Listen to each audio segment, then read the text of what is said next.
وأصحابه ومن والاه لا حول ولا قوة إلا بالله العلي العظيم أما بعد فإخوة الإيمان والإسلام أسعدكم الله. Teriring doa dari Al-Faqir, mudah-mudahan semua yang hadir di majelis ilmu ini, di masjid yang mulia ini, Allah berkahi sisa umurnya, Allah berkahi keluarganya, Allah berkahi semua nikmat yang Allah berikan kepada panjenengan semuanya, sampai suatu saat menghadap Allah dalam keadaan terbaik, husnul khatimah. Ada satu request barusan, tema kalau bisa Ustadz mensyukuri tentang nikmat kemerdekaan. Oke, maka saya awali dengan muqaddimah. Rasul sallallahu alaihi wasallam menasihati kita, man asbaha minkum aminan fi jasadihi, mu'afan fi jasadihi, aminan fi sirbihi, wa 'indahu qutu yaumihi, faka'annama hiza ilaihi ad-dunya kulluh. Dalam hadis Ibnu Majah, Rasul sallallahu alaihi wasallam menasihati kita, siapapun di antara kita pagi hari nemu 3 perkara, 3 nikmat. Yang pertama, jasad atau badannya sehat. Yang kedua, keluarganya aman. Yang ketiga, masih menemukan jatah makan minum nyambung hidup 1 hari. Maka orang tersebut seolah-olah, kata Rasul, diberi nikmat dunia seisinya.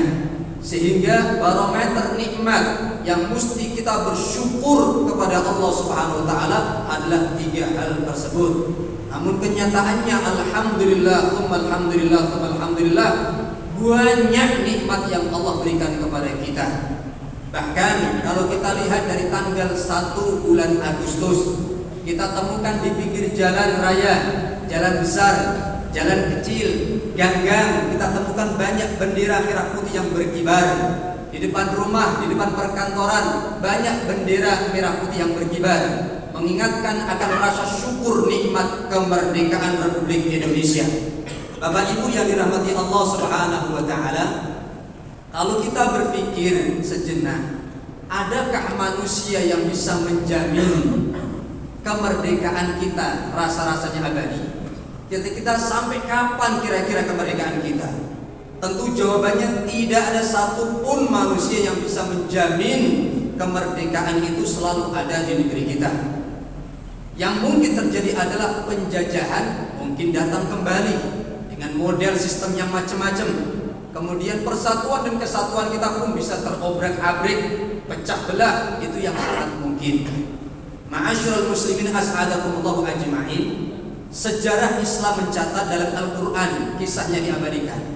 Kalau kita buka surah Saba 34, surat yang ke-34, ayat yang ke-15 dan 16, juznya juz yang ke-22, lembaran yang ke-5 sebelah kiri paling atas, ada kalimat laqad kana li sab'in fi maskanihim ayah jannatani 'an yaminin wa shimal kulu min rizqi rabbikum washkuru lahu baldatun thayyibatun wa rabbun ghafur. Satu negeri yang sangat aman, bahasa kita sangat merdeka, istiqlal bahasa Arabnya, aman, sentosa, semuanya makmur, bahkan memiliki di mana-mana ada kanan kiri kebun yang luar biasa hijau. Untuk pertaniannya oke, buah-buahannya oke. Bahkan banyak riwayat seluruh buah yang nikmat lezat yang ada di seluruh dunia zaman itu ada di negeri Saba. Semua catatan mencatat pula bahwa siapapun yang melakukan safar jauh malam maupun siang di negeri Saba tidak mungkin merasa khawatir daripada pembegal atau perampok. Semuanya penuh keamanan. Satu negeri yang diklaim oleh Allah pernah mendapatkan nama baldatun thayyibah wa rabbun ghafur. Kurangnya apa? Ternyata tidak menjamin kemerdekaannya, ternyata terus ada pada negeri sana. Yang ada ketika diperintah oleh Allah, kulu mir rizqi rabbikum, maka nikmati kemerdekaan kalian. Nikmati nikmat-nikmat dari negeri sahabat kalian. Washkurulah, jangan lupa bersyukur ya. Jangan lupa bersyukur.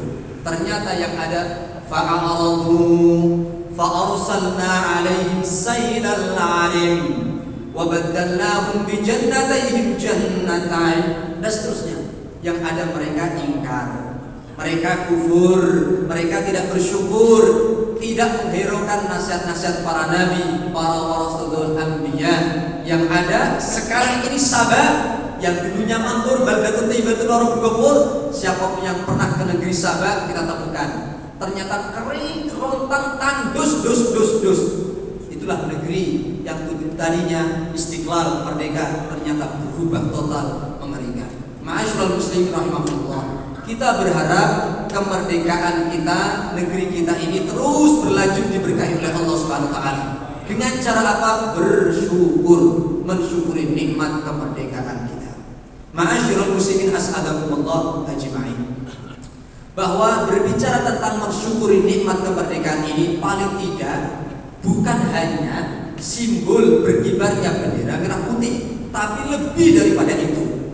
Sayyiduna Waliul Auliya yang Syekh Abdul Qadir Al-Jilani qaddasallahu sirrah menasihati kita, laisal 'aidu man labisal jadida walakinnal 'aida liman ruhuhu jadid atau yazid. Ulang tahun termasuk kemerdekaan itu bukanlah nampak dari casingnya, pakaiannya, benderanya, tapi terpenting daripada itu, kata Syekh Abdul Qadir Al-Jilani, adalah ruhnya, jiwanya, kecintaannya, keimanannya, tauhidnya semakin membara. Amin Allahumma amin. Kalau para alim ulama berbicara syukur ada 3. Yang pertama adalah lisan perbanyak puji kepada Allah. Minimalnya alhamdulillah, lebih lagi naik alhamdulillahilladzi bi ni'matihi tatimmus shalihat. Lebih banyak lagi adalah perbanyak wirid yang lain. Subhanallah, alhamdulillah, la ilaha illallah, Allahu akbar, astaghfirullah. Rasul sallallahu alaihi wasallam ketika diingatkan oleh Allah dengan surah yani idza jaa nasrullahi wal fath wa ra'aitan nasa yadkhuluna fi dinillahi afwaja fasabbih bihamdi rabbika wastaghfir innahu kana tawwaba. Rasul sallallahu alaihi wasallam 83 hari sebelum wafat, Jibril datang menyampaikan wahyu surat tersebut, menyampaikan substansinya adalah wahai Nabi Muhammad, ketika engkau sudah mendapati kemenangan demi kemenangan, kemerdekaan demi kemerdekaan, lanjut engkau temukan banyak orang-orang bondong-bondong masuk Islam, maka pujilah Allah, fasabbih dengan kalimat subhanallah, pujilah Allah dengan kalimat alhamdulillah atau subhanallah wa bihamdihi, perbanyak pula istighfar. Sehingga zikir yang diperbanyak Rasul sallallahu alaihi wasallam setelah surat itu turun, jawaban seluruh alim ulama sampai akhir ayat Rasul adalah subhanallah, alhamdulillah, astaghfirullah, atau subhanallah wa bihamdihi astaghfirullah. Lisan basah dengan puji pada Allah Subhanahu wa taala. Yang kedua, syukrun qalbi, hati ini, kejiwaan ini selalu bersyukur. Dengan cara apa? Imam Al-Ghazali rahimahullah taala berkata paling tidak 2. Semakin meningkat imannya dan keyakinannya bahwa kemerdekaan itu murni kehendak Allah, fadl karunia Allah Subhanahu wa taala. Apalagi mohon maaf, kita tahu saat di undang-undang alinya ketiga ada kalimat apa itu Bapak Ibu? Ada atas berkat rahmat Allah yang maha kuasa dan dengan didorongkan oleh keinginan luhur supaya berkehidupan kebangsaan yang bebas. Kemudian maka rakyat menyatakan dengan ini kemerdekaannya. Ternyata diawali dengan berkat rahmat Allah Subhanahu wa taala. Maknanya tauhid. Dalam sila yang pertama untuk Pancasila, ketuhanan yang maha esa. Artinya keimanan semakin meningkat dengan adanya kemerdekaan tersebut. Yang kedua, Imam Al-Ghazali berkata pula, hati ini semakin meningkat, semakin komitmen untuk menggunakan nikmat-nikmat yang Allah berikan kepada kita sebagai wasilah semakin tunduk kepada Allah. Niat kekeh bahwa nikmat kemerdekaan ini atau nikmat yang lainnya kita akan gunakan untuk sujud tunduk kepada Allah Subhanahu wa taala. Ini Ini kata Imam Al-Ghazali. Adapun yang terakhir dan ini yang terpenting, apa itu? Nikmat kemerdekaan dan semua nikmat pada diri kita, keluarga kita, di kantor kita, di mana saja nikmat itu, maka kita gunakan sesuai yang diciptakan oleh Allah Subhanahu wa taala. Syukur itu bagaimana sih? Para alim ulama banyak yang menjawab isti'malun ni'am, menggunakan nikmat fima, di dalam atau di jalan khuliqat lahu, nikmat itu memang diciptakan untuknya. Kata para alim ulama, makanya ketika Rasulullah sallallahu alaihi wasallam beliau tahajud hanya semalam 2 malam, tidak tahajud karena sakit parah. Didapati oleh Sayyidina Abu Hurairah, oleh Siti Aisyah, bengkak lacat-lacat betis Rasul sallallahu alaihi wasallam. Untuk apa engkau sedahsyat itu qiyamul lail ya Rasulullah? Padahal engkau terampuni dosa yang lalu maupun yang akan datang.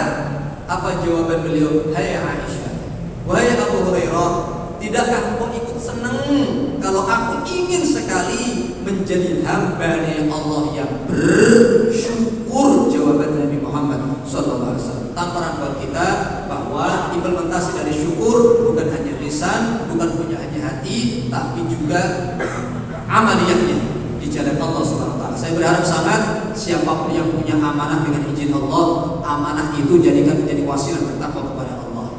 Siapapun kita, gunakan sesamurnya bertakwa, bersyukur. Bersyukur adalah takwa adalah bersyukur. Wallahu a'lam bishawab. Subhanakallahumma wa bihamdika asyhadu an la ilaha illa anta astaghfiruka wa atubu ilaik. Mohon izin keikhlasannya Fatihah kita khususkan para pejuang, para syuhada Indonesia, mudah-mudahan mendapatkan rahmat, barokah, maghfirah Allah Subhanahu wa taala, mendapatkan derajat surga di sisi Allah Subhanahu wa taala. Lahumul Fatihah. Bismillahirrahmanirrahim. Alhamdulillahirabbil alamin. Arrahmanir rahim. Maliki yaumiddin. Iyyaka na'budu wa iyyaka nasta'in. Ihdinas siratal mustaqim. Siratal ladzina an'amta 'alaihim ghairil maghdubi 'alaihim waladdallin. Amin ya rabbal alamin. Wabillahi taufiq wal hidayah. Wassalamu alaikum warahmatullahi wabarakatuh.